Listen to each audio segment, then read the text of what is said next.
like we're going to have a repeat of 2024 when it comes to Caitlyn Clark. When it comes to the mainstream media, the legacy media trying to poo-poo what it is Caitlyn. A recent Forbes article that stirred up controversy by claiming Angel Reese and A'ja Wilson are the primary drivers behind the WNBA's meteoric rise, while seemingly sidelining the transformative impact of Caitlyn Clark.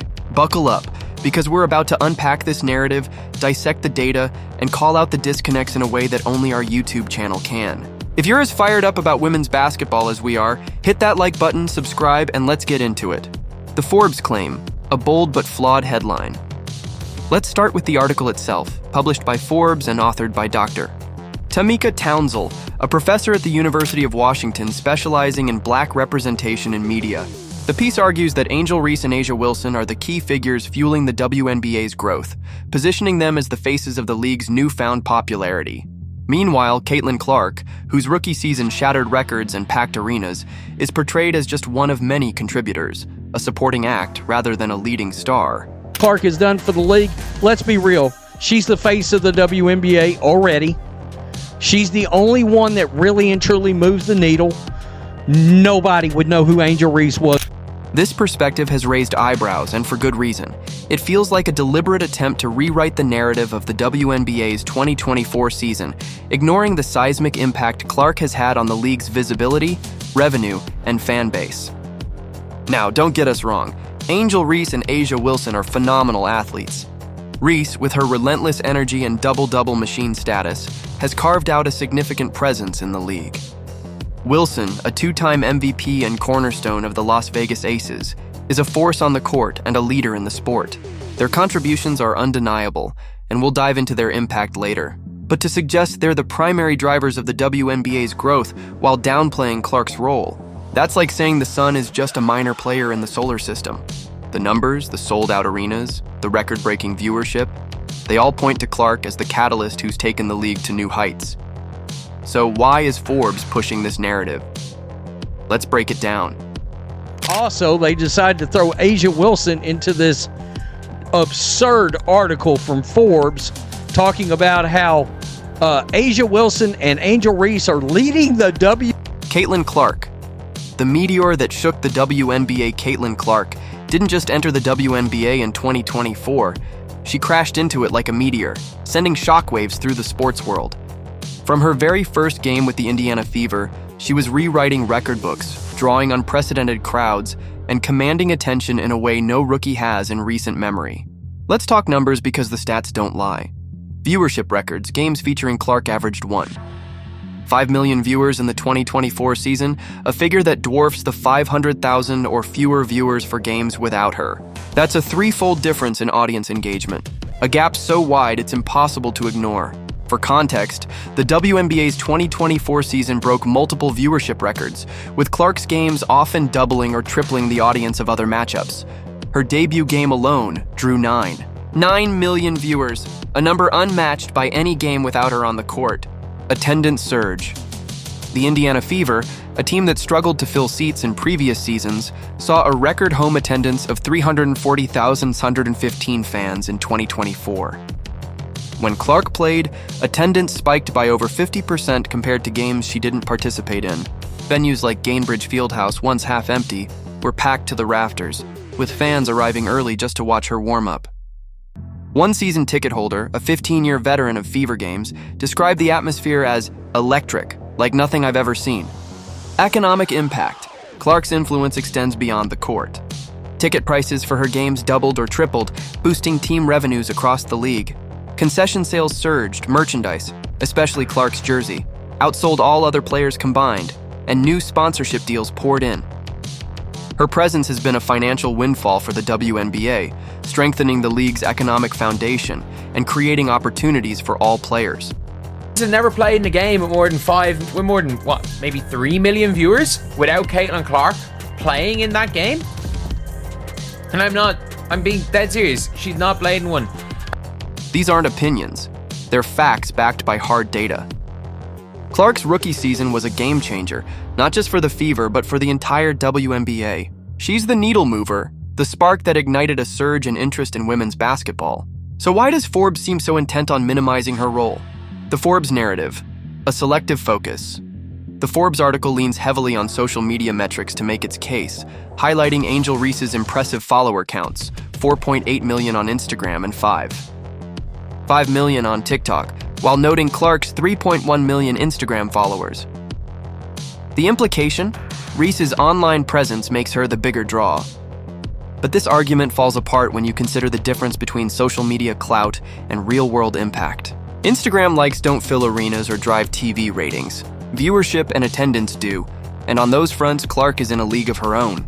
Reese is undoubtedly a social media powerhouse, and her ability to monetize her online presence is commendable. And that's fine. And by the way, Angel Reese probably the second biggest draw in the WNBA. And what the hell is A'ja Wilson's name doing in here?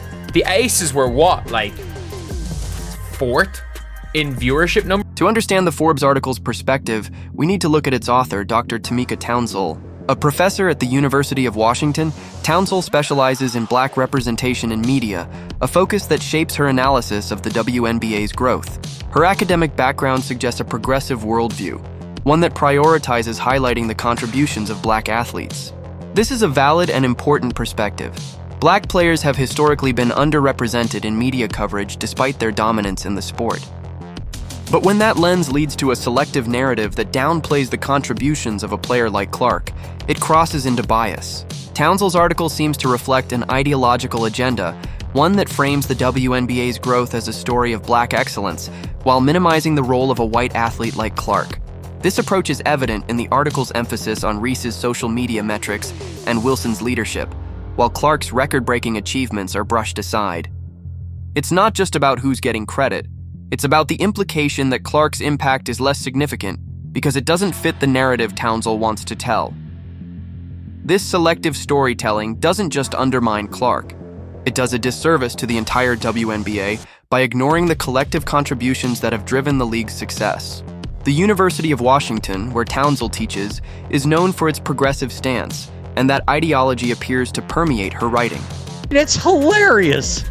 You're blatantly putting your cards on the table that this is about race. The whole article is... There's nothing wrong with advocating for underrepresented voices, but when advocacy overshadows objective reporting, it blurs the line between journalism and activism.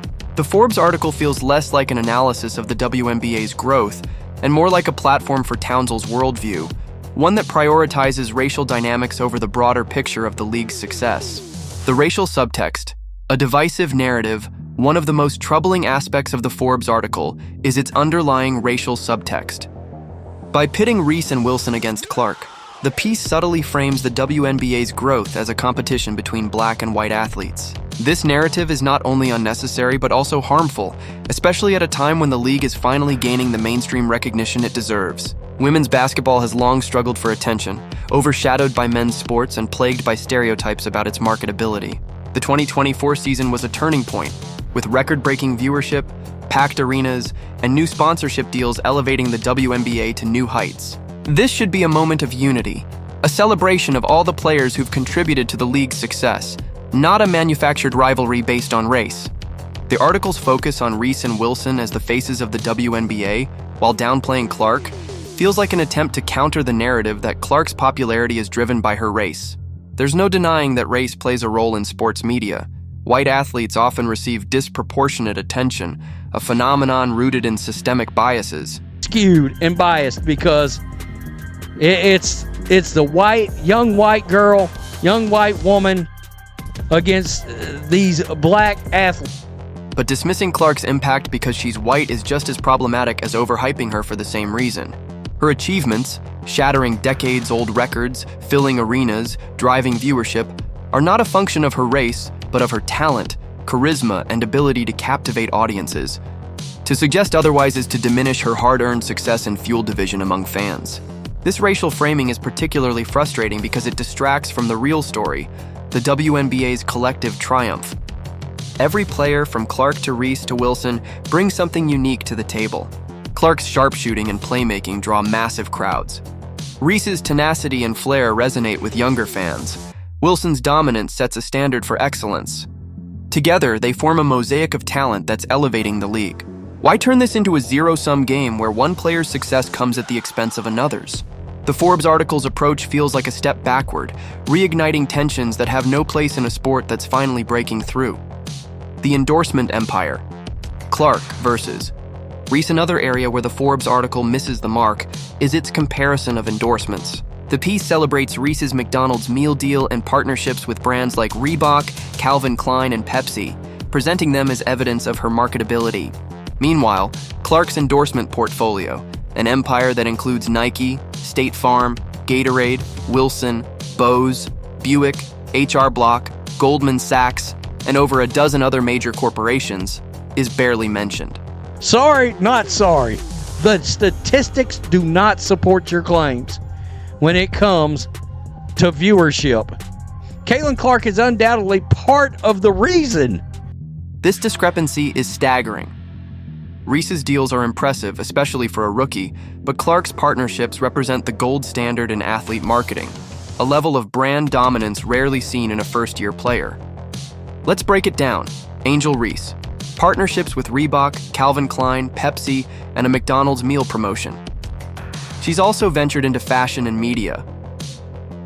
Why can we not just praise these people in isolation? Why? Clark's undoubtedly part of the reason why they broke view. She's the only reason they broke viewership